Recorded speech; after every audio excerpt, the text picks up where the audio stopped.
So let's say that someone is graduating college today and they have the same level of conviction and desire to join this space. What would your advice to that person be? Follow your playbook or something different? I think it would be just find a community to get involved with. I think that there is a research phase and a rite of passage that's required to getting started. I don't think that you can expect to buy a bunch of ether and make a bunch of money overnight, but being able to have the conviction that if you spend enough time in this industry, that something will click.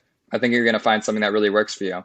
And so in practice, what that looks like is making Twitter a regular part of your routine, getting comfortable with Discord, being able to understand what's happening with things like MetaMask and Ethereum wallets, and then just poking around. I think that a lot of people just want to be told what tokens to buy. But the reality is, if you want to have success in this industry, you really need to be in the weeds yourself. No one else can tell you what to do or where to go. You have to find out yourself. You have to go into a bunch of walls, hit them, get burned on projects, get rugged, lose all your money, make it all back. Like there's just kind of this weird cycle that happens with crypto. But after you spend like 2 or 3 weeks in the mix, I think you're going to find that you're pretty connected to a really special group of people. Yeah. So take us through one of those situations where you invested in a project or became a part of a project and it went to zero. What was that like? And maybe you telling the story could help someone find that opportunity and stay away from it in the future. Yeah, well, I will caveat that my 2017 experience is very different from the experiences you'll find today. But in these examples I'm going to give, you can basically replace the term ICO with NFT, and then I think that everything's basically exactly the same.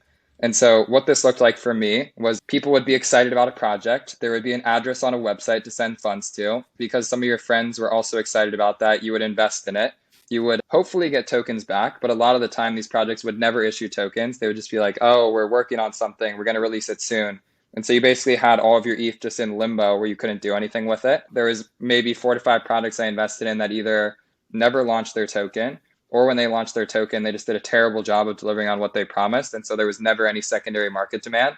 And so that valuation you got in at did not go up at all. It just went straight down. And like everyone would immediately sell their tokens, and it was basically a liquidity crunch to get anything back out.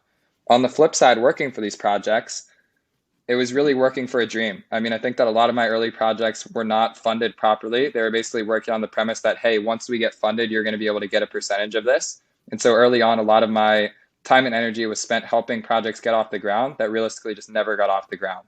I think what was exciting to learn there was don't put all your eggs in one basket. Don't bet too heavily on something that's unproven. Recognize that there are going to be situations where you are going to work for free, even if you're promised something in return. But that experience that you're going to get from actually doing the work is more valuable than the money you're getting paid for it.